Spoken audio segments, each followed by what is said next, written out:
ये जो आपने खोल दिया सभी के लिए, कहीं से भी आकर के कर ले, हो सकता है कि कल रिजर्वेशन में भी कोई बाहर का भी आदमी आकर लेने लगे। जानबूझ करके क्राइम, एक तो बोलता है ना अनजान में क्राइम। यदि आपका मनसा रहता है कि 32, आप डे फर्स्ट से जिस दिन आप विधि विभाग का जो मंतव्य है उसको ओवरलुक कर रहे थे एज ए मुख्यमंत्री, एज ए विभागीय मंत्री, तब भी आपको मालूम था, जब आपके विधि विभाग ने ये सचेत किया था कि ये फ्रेम ऑफ कॉन्स्टिट्यूशनली सही नहीं है, राइट नहीं है, ये रॉन्ग होगा, आप रॉन्ग पोजीशन में जाएंगे, फॉल्स पोजीशन में जाएंगे। बावजूद इसके यहाँ के युवाओं के भविष्य के साथ गंदा मजाक, गंदा खिलवाड़ करने का सरकार ने काम किया। 13 जिलों के लिए तो किसी प्रकार का कोर्ट ने कुछ नहीं कहा था। 11 जिलों पे जो हम लोगों ने कर दिया, उसके बाद कोर्ट ने कभी नहीं कहा। आज तक का एक भी सिंगल किसी भी बेंच में किसी ने भी यदि इसको चैलेंज किया हो और कोर्ट ने यदि इसके एडवर्स कमेंट किया हो तो आप बताइए। झारखंड में नियोजन नीति में जो संशोधन सरकार ने किया है उसको लेकर कई के मन में कई तरह की सवाल हैं। कोई इसे 60-40 बोल रहा है, कोई ओपन फॉर ऑल बोल रहा है, कोई कह रहा है नहीं, बावरी कमेटी की अनुशंसा को राज्य सरकार को मानना चाहिए। तो क्या था वो बावरी कमेटी, उसी संबंध में हम बात करने आए हैं। बावरी जी की ही अध्यक्षता में वो कमेटी बनी थी, अमर बावरी जी हैं। एक तो बात है, पहला मेरा सवाल ये है कि क्या जो 32 का मुद्दा, 32 की बात सरकार कह रही थी, आपको लगता है कि उस मुद्दे से सरकार पलायन कर गई? देखिए, कल जिस तरह से कैबिनेट के बाद जो सूचना आ रही है आपके माध्यम से, अखबार के माध्यम से, उससे यह निकल के आ रहा है कि राज्य सरकार ने कोई निर्णय लिया है। और निर्णय ऐसा है जो कुछ दिन पहले अखबारों में विज्ञापन भी आया था कि उन्होंने किसी कंपनी के माध्यम से सर्वे कराया है और उसमें युवाओं ने कहा है कि भाई आपको एक नियोजन पे एक नीति कुछ उन्होंने किया है। और ये छन के आ रहा है कि 2016 के पहले की नीति को किसको जोड़ना, किसको घटाना। अच्छा तो ये रहेगा, हम लोग आज सदन चल रहा है, माननीय मुख्यमंत्री जी सदन के माध्यम से जनता के जो जिज्ञासा है, प्रश्न है, जो वहाँ की स्थिति युवाओं में है, उसको सदन के अंदर क्लियर कर दे। और हम लोग चाहेंगे भी कि वो क्लियर करें। आज चूँकि बजट सत्र था इसलिए हम लोगों ने ज़्यादा दबाव नहीं बनाया, लेकिन मुझे लगता है कि 3.25 करोड़ जनता जिस भावना के साथ आपके साथ खड़ी रही 2019 में, जिस भावना को जगा करके आप 2019 में सत्ता में आए, उस 1932 की बात पर आपने जब उसी समय में विधानसभा ने सर्वसम्मति से आपने हमसे भी सहयोग मांगा, हम लोगों ने भी दे दिया कि भी भावना जब 1932 की आपने जगाया, उम्मीदें जनता के बीच ले गए और जनता ने आपको जब चुन दिया और आप जब सत्ता में आए हैं तो जन भावना को हम लोग भी समर्थन करते हुए हम लोगों ने भी समर्थन दे दिया। और सदन ने जब आपको यह अधिकार दे दिया 32 का, तो फिर अभी जो नियोजन नीति पे लेकर के जो असमंजस है उसको क्लियर करें। देखिए, असमंजस तो नहीं है। सरकार ने जो कोर्ट से बैरियर बताया, बोला कि जो कोर्ट ने बताया कि लीगल नहीं है, वो 10th पास और 12th पास झारखंड से होना मैंडेटरी, बोला ये कॉलम हटा दी सरकार ने। सरकार ने जो क्षेत्रीय भाषा पहले था 12, उसमें 3 ऐड ऑन कर दी, इंग्लिश, हिंदी और संस्कृत। उसके बाद जो यहाँ के लोकल संस्कृति, सभ्यता और पर्व की जानकारी थी उसको भी हटा दिया। तो सरकार ये मानकर चल रही है कि हम पॉलिटिकली भले रॉन्ग हों, लीगली सही हो रहे हैं और हमको नौकरी देना मेरी प्राथमिकता है, पॉलिटिकली कोई मुद्दा नहीं है। अब वो इस मुद्दे को इतने सालों तक जिंदा क्यों रखा? उनको तो डे फर्स्ट से मालूम था कि भाई ये जो विषय है, ये हम एक भारत के संघीय व्यवस्था के अंदर रहते हैं, हम सब भारतीय नागरिक है और संविधान हम सबका मार्गदर्शन करता है शासन प्रशासन में, एक आम नागरिक के रूप में भी। डे फर्स्ट से उनको मालूम था कि यह जो वर्तमान कॉन्स्टिट्यूशनल फ्रेम है उसमें ये सारी चीज़ें नहीं फिट होगी। और कहीं ना कहीं इनके मालूम होने के कारण ही आप जो 14 साल के अंदर जब 2 बार सत्ता में आए और एक बार अर्जुन मुंडा जी की सरकार से आपने विड्रॉल लेकर के डिप्टी सीएम के रूप में जब थे, विड्रॉल लेकर के आपने 14 के पहले 14 महीने की अपनी सरकार बनाई इसी मुद्दे पे कि भाई हम लोग खतियान आधारित 1932 आधारित नियोजन नीति लागू करेंगे। तब भी आपको मालूम था ये कॉन्स्टिट्यूशनली नहीं हो सकता, लेकिन जो झारखंड की भावना है वो झारखंड की भावना को आप कैश कराना चाहते थे और उसका लाभ आपको 2019 के चुनाव में मिला। वैसे समय में जब रघुवर दास जी की सरकार ने 2000 में जब, लेकिन ये तो आप ठीक कह रहे हैं, लेकिन सरकार कहेगी हम प्रयास तो किए। अब अगर हम अपनी गलतियों से मान लीजिए सीखे, हम कोर्ट में टर्न डाउन हो गया हमारा फैसला, तो हम संशोधन किए। प्रयास बहुत महंगा पड़ा। 3 साल में जो युवाओं को जो क्षति हुई, जो उम्र को पार कर गया, आपके सिर्फ राजनीतिक प्रयोग के कारण, आपके पॉलिटिकल प्रयोग के कारण लाखों युवाओं का सपना टूट गया। लाखों युवा बेरोजगार होकर के सड़क पर आ गए, उनके माता पिता का सपना टूट गया। ठीक है, अब आपको बता देते बावरी कमेटी का गठन कब हुआ था और क्यों हुआ था। दरअसल आपको याद होगा कि पिछली सरकार में अमर बावरी मंत्री थे, मुख्यमंत्री रघुवर दास थे। उन्होंने एक नियोजन नीति बनाई थी और उस नीति में रिजर्व कैटेगरी के जो ज़िले हैं उसको अलग और बाकी को अलग कर दिया था, मतलब 13 और 11 का, जो इसको आप सुनते भी होंगे आमतौर पे।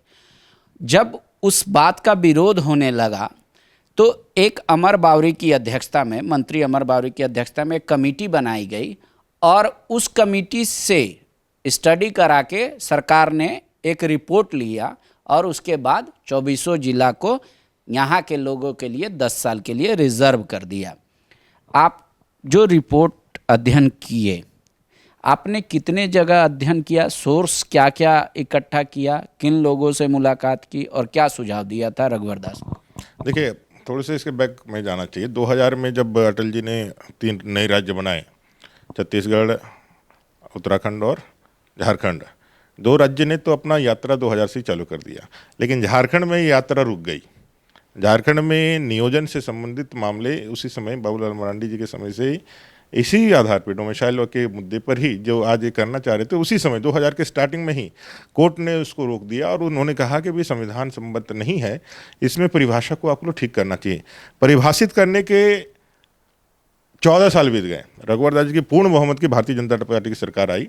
हम लोग कमिटेड थे कि भाई यहाँ के स्थानीय नागरिकों को, झारखंड के मूलवासी आदिवासियों को, झारखंडियों को नौकरी मिले, और इसी के तहत रघुवर दास जी ने जो नियोजन नीति बनाई परिभाषित करते हुए, उसमें उन्होंने कहा कि भाई जो 3rd और 4th ग्रेड की नौकरी है उसको 100% यहाँ के लोगों को आरक्षित करना है।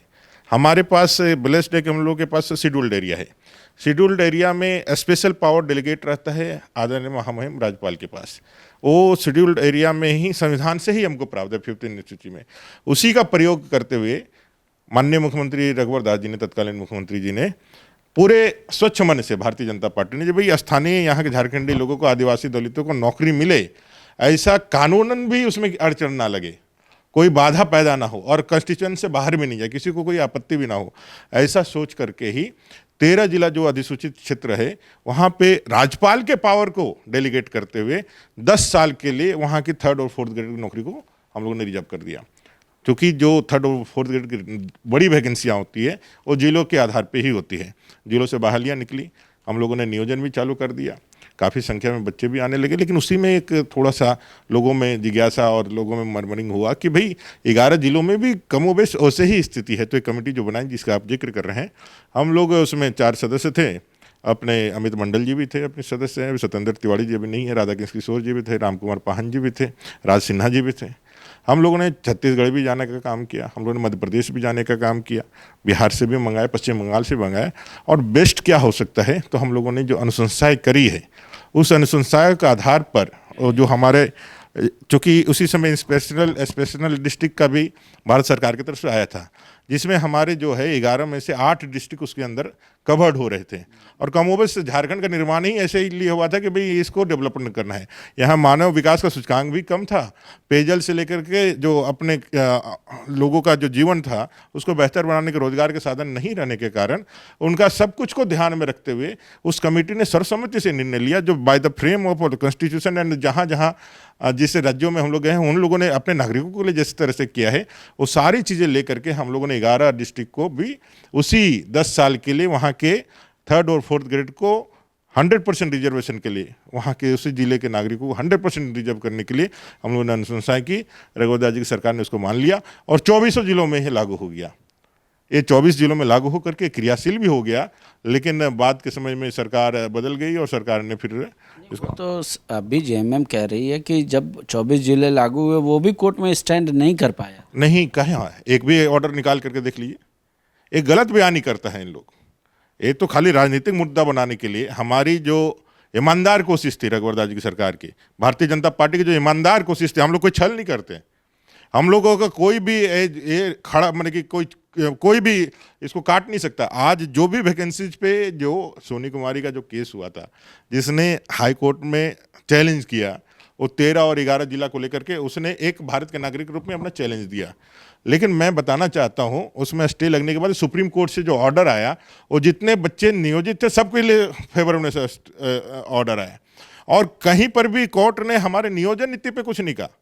पर्टिकुलरली उस एग्जाम को लेकर के उन्होंने कहा था, और हम लोगों ने उसको सुधार, यदि ये सरकार चाहती तो इतने जो करोड़ों रुपए यहाँ के नागरिकों का टैक्स का पैसा से करोड़ों रुपया आपने अपने जिद के लिए और अपने लिए जो खर्च किए, यदि एक बार इस सरकार आते के साथ तो इन्होंने एफिडेविट दिया।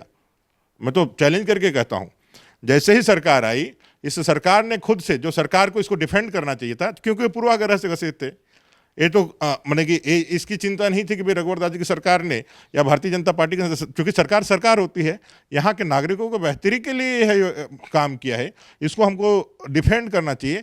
शुरू से पूर्वाग्रही थे कि भाई उनका किसी भी प्रकार से कोई, अरे भाई झारखंड के नागरिक होते, लेकिन इसमें रघुवर दास जी का बीजेपी का नाम हो जाएगा, इस लिहाज से उन्होंने बाकायदा अपने तरफ से सरकार ने एफिडेविट दिया कि ये नियोजन नीति गलत है।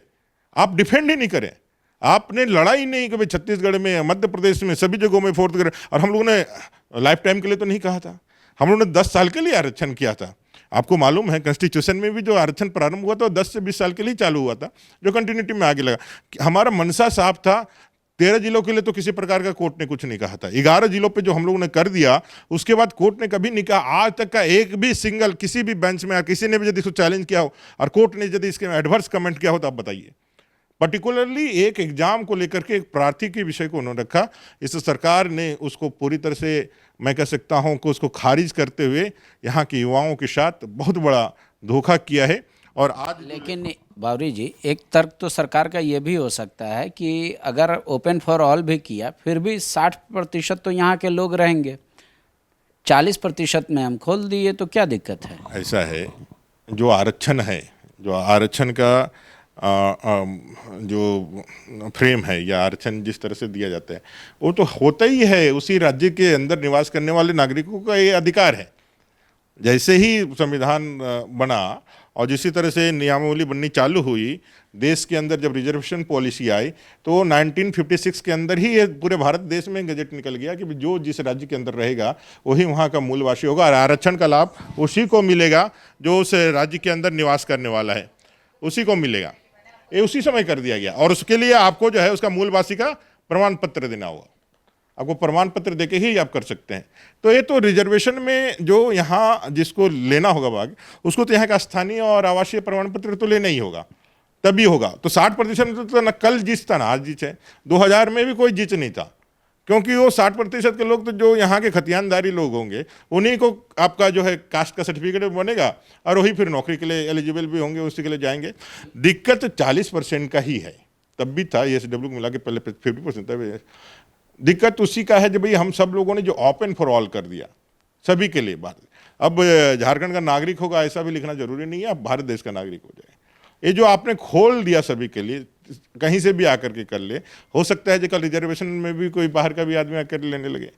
तो ये टोटल मिला करके मैं ये कह सकता हूँ कि इस राज्य सरकार ने जानबूझ करके क्राइम, एक तो बोलता है ना अनजान में क्राइम, यदि आपका मनसा रहता है कि 32 आप डे फर्स्ट से जिस दिन आप विधि विभाग का जो मंतव्य है उसको ओवरलुक कर रहे थे एज ए मुख्यमंत्री, एज ए विभागीय मंत्री, तब भी आपको मालूम था, जब आपके विधि विभाग ने ये सचेत किया था कि ये फ्रेम ऑफ कॉन्स्टिट्यूशनली सही नहीं है, राइट नहीं है, ये रॉन्ग होगा, आप रॉन्ग पोजीशन में जाएंगे, फॉल्स पोजीशन में जाएंगे। बावजूद इसके यहाँ के युवाओं के भविष्य के साथ गंदा मजाक, गंदा खिलवाड़ करने का सरकार ने काम किया। लेकिन जेएमएम और कांग्रेस का तर्क ये है कि जब आप कहते हैं कि हमने 32 का सरकार का समर्थन किया, बोला उसका ज़रूरत ही नहीं है, बोला हम बहुमत में हैं, यहाँ सरकार चला रहे हैं, ये तो मजबूरी बस की है, हमको कोई ज़रूरत नहीं। जहाँ इनकी बहुमत है लोकसभा में, बोलो वो तो हमारा ऑलरेडी पास है ना। अभी हम भले ही चावल खा रहे हैं, पर मेरी इच्छा है बिरयानी खाने की। हमने बिरयानी का आइटम भेज दिया है, सरकार उसको पका के केंद्र से भेज दे, ऐसा तर्क दे रहे हैं। अपने राजनीतिक एजेंडे को, अपने गलत चीज़ों को, अपने कॉन्स्टिट्यूशनली जो आपने जो जानते हुए भी जो चालाकी आपने किया, अगर यदि आप उसमें स्टैंड है तो स्टैंड ही रहिए, स्टैंड रख करके आगे बढ़ना चाहिए आपको। सरकार की इच्छा है कि हम नियुक्ति ज़्यादा दें। नियुक्ति आप देंगे, ज़्यादा देंगे, आप ऐसा कहना है तो आप तो उसी गलती को जो आपने किया है, कहते हैं ना कि मेरा चीट भी मेरा, पट भी मेरा, आप जो है युवाओं के साथ जो धोखा किया है आपने ना, उसका आपको खामियाजा भुगतना होगा।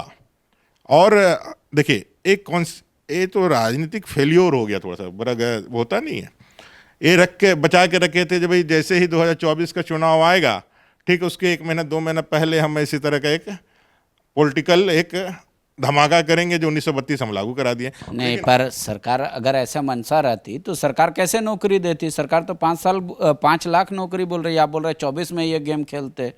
आप शुरू का 2 साल देख लीजिए, कोरोना था। कोरोना संकट काल में वैकेंसी निकालने पे कोई ये था क्या? पूरा देश दुनिया में चल रहा था, लोग 2 साल 2.5 साल तक इनको कोई 32 भी याद नहीं आया, ना कोई नियोजन याद आया, टालते चले गए। जैसे ही लिफाफा पहुंचा, जैसा कि अभी वहाँ में गवर्नर यहाँ से महाराष्ट्र गए हैं, उन्होंने अपने विदाई भाषण में किया था कि इस राज्य सरकार ने 2 साल में जितना काम नहीं किया, लिफाफा आने के 2 महीने में उतना काम कर दिया। तो जैसे ही लिफाफा आया वैसे ही इनको नियोजन याद आ गई, 1932 याद आ गई, आनंद फानंद में वो सब कर दिए। और उनको हृदय से यह माने कि दृढ़ विश्वास था कि उनकी सरकार जाने वाली है।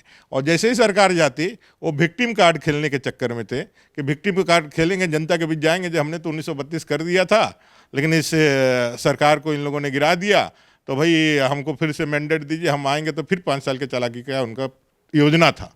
ये योजना तो धूल धूसरित हो गया, वो योजना तो पका नहीं। उससे पहले ही क्या हुआ कि भाई सरकार भी बचे रह गई, और आज जो दिखा करके बचना चाहते थे, आज वो जनता के सामने पर्दाफाश भी हो गया, दिख गया कि भाई ये जो है इन्होंने गलत मंशा से इसको रखने का काम किया था, उसको जाएगा।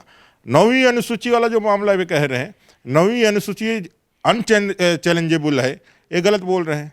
9वीं अनुसूची को भी चैलेंज तो लोगों ने करना चालू किया है, 1992 के बाद तो हमेशा से चैलेंज वही है। तो ये जो कहते हैं जो कवच देंगे, ये उस दिन भी उनको मालूम था कि अवैध कवच नहीं है, इसमें भी लेगुना है, इसमें भी कोई अगर चैलेंज करेगा तो चैलेंज में इसको भी जो है ना कॉन्स्टिट्यूशनल पीठ में इसको कसा जाएगा। लेकिन एक आखिरी सवाल है मेरा, सरकार पे आप पॉलिटिक्स करते हैं तो ब्लेम लगा सकते हैं। सरकार तो कहेगी हम भली मनसा से जनमत संग्रह किए और जो निर्णय आया कर दिए, ये हमारा मनसा तो सही है। आप कह रहे हैं कि सरकार उलझाना चाहती है, सरकार कह रही है हम तो रास्ता खोज रहे हैं। कौन सा सर्वे? आप ही का सर्वे। कल ही मैंने आरटीआई का पढ़ा अपने अनुपूरक बजट में, आरटीआई से निकाल के लाया गया, जो पर डे 1.25 लाख रुपया मुख्यमंत्री जी खर्च कर रहे हैं अपना ट्विटर और फेसबुक में, सोशल मीडिया पर। सालाना 36 लाख के करीब और 13 करोड़ के करीब ज़्यादा पैसा 3 साल के लिए वो अपना चलाने के लिए कर रहे हैं। कौन एजेंसी ने किसको फ़ोन किया? मैं भी एक विधानसभा का प्रतिनिधित्व करता हूँ, पूरे राज्य के अंदर पार्टी के दायित्व से भ्रमण करता हूँ। एक भी लड़का ने नहीं कहा कि जो मुझे कोई कॉल आया है। एक कॉल ही नहीं है भाई साहब, ये fake data, fake call, fake ये दिखा करके ये सिर्फ अपना झूठ क्यों बोलेगी? सरकार झूठ बोल रही क्योंकि उसको सेफ पैसेज नहीं मिल रहा है। उसको बैक करने के लिए, बैक जाने के लिए, वापस अपने इसमें जाने के लिए कोई रास्ता नहीं निकल रहा है। तो एक फेस सेविंग के लिए एक आधार, झूठा आधार कि मैंने सर्वे कराया है, और सर्वे के 73% युवा जो चाहते हैं कि 2016 के पहले का स्थिति को करा जाए। सरकार के इस कदम के बाद बीजेपी गदगद है, या फिर बीजेपी को लग रहा है कि नहीं इस मुद्दे को अभी हम छोड़ेंगे नहीं, छिड़ेंगे? नहीं, मेरा ये कहना है 2014 तक जिस जिन को आप लोगों ने डर से निकाला नहीं था पिटार से, रघुवर दास जी की सरकार ने उसको वैधानिक तरीके से निकाल करके उसको सभी के सब ग्राही बना करके, एक्सेप्टेबल बना करके हम लोगों ने वैकेंसियां निकालनी चालू कर दी। 1 लाख से ज़्यादा वैकेंसी निकल करके आज लोग नियोजित हैं, काम कर रहे हैं। आप पे भी तो सवाल उठ रहा था ना उस समय, बोला 85 बोला 85 क्या है जी, 85 कोई आधार नहीं है ना। बोला क्या है, कल्पना आया कोई 15 साल कर दे, कोई 20 साल कर दे। बोला कौन सा स्टैंड, कैसे तय कर लिया कि 15? झारखंड के अंदर मालूम होना चाहिए, झारखंड के अंदर लास्ट सर्वे सेटलमेंट 82 से चालू हुआ है, 82 से। उसके बाद कोई सर्वे सेटलमेंट नहीं है, 82 वाला भी चालू है। तो सर्वे हुआ है, जैसे चाईबासा कोल्हान के क्षेत्र में 62 में हुआ है, कुछ जगहों में इधर रांची और बाकी जगहों में 32 में हुआ है, कुछ जगहों में 82 से हुआ है। तो सर्वे सेटलमेंट जो लास्ट आधार तो 82 था। हम लोगों ने 15 साल 20 साल का गैप रखा, झारखंड बनने के 25 साल 85 को रखा, 15 साल का। अब 85 के पहले अगर यदि आप स्वच्छ मन से यदि पूछेगा तो 85 से पहले लोग तो नहीं आए होंगे उतना यहाँ पर। हम लोगों ने वो आधार बनाया भाई, हम लोगों ने तो एक चेक नाका तो खड़ा किया। आपने क्या किया? 1932 जैसा निकल के आ रहा है बात, 1932 की बात करके एक जो बैरियर 85 का था उसको भी आपने उठा करके बाहर फेंक दिया। आप तो पूरा बाड़ा ही खोल दिया कि भाई अब जो है जहाँ से भी है सभी लोग चले आए, आ करके यहाँ पर करें। हमारा ये दुख इस बात का है, हमारा वो बैक हुए हैं, वो तो डे फर्स्ट से हमको मालूम था जो बैक होना है उनको। हमारा दुख ये है कि इतने दिनों तक 14 साल तक तो पहले बच्चे इसी तरह से वहाँ पर और ऐसे ही रहें। अभी 3 साल में जिन बच्चों का सपना टूटा, जो माता पिता इतना कष्ट से माड़ भात खिला करके बच्चा को पढ़ाता है, रांची भेजता है कि कंपटीशन का तैयारी करे, और वो बच्चा अगर यदि एग्जाम में पास हो जाता है तो उसका पूरा परिवार का जीवन बदल जाता है, उसके पूरी पीढ़ी के जीवन बदल जाता है। एक लड़का को बनाने में पढ़ाने में कितना समय लगता है, अगर वो यदि फेल हो गया तो एक पीढ़ी खत्म हो जाती है। ऐसे लाखों बच्चों का भविष्य का साथ आपने जो खिलवाड़ किया, आपने अपने राजनीतिक प्रयोग और अपने अहंकारी एक ठसक के कारण कि आपके पास बहुमत है, आपने संविधान का पद और गरिमा का शपथ लेकर के भी संविधान के साथ आपने छल किया है, जानबूझ करके छल किया है। अनजाने में यदि आपने किया होता, आपका मन साफ रहता, अनजाने में अगर किया रहता तो मैं समझता हूं कि भाई वो क्षम्य है। लेकिन आपने जानबूझ करके इतने सारे युवाओं का भविष्य के साथ जो खिलवाड़ किया है, ये क्षमा योग्य नहीं है। शुक्रिया। तो अब बीजेपी का ये मानना है कि 32 की बात करने वाली सरकार आखिर किन वजहों से दरवाज़ा ओपन फॉर ऑल कर दिया, और कह रहे कि इसका जो नुकसान हुआ 3 सालों में युवाओं के साथ, छात्रों के साथ, जिनकी वैकेंसियां नहीं हो पाई, उसकी भरपाई कौन करेगा। मुद्दा और इस मुद्दे पर डिबेट आगे भी आपको मिलेगा। आपकी राय क्या है, आप क्या सोचते हैं नियोजन नीति के बारे में, उस कमेंट बॉक्स में ज़रूर लिखिएगा। और बावरी जी, हमारी डिस्कशन को अगर आपको समझने में आसानी हुई होगी, दूसरे लोग भी आसानी से समझ पाएंगे, तो इसको शेयर भी ज़रूर कीजिएगा। शुक्रिया। TheFollowUp.in, like, share and subscribe. www.thefollowup.in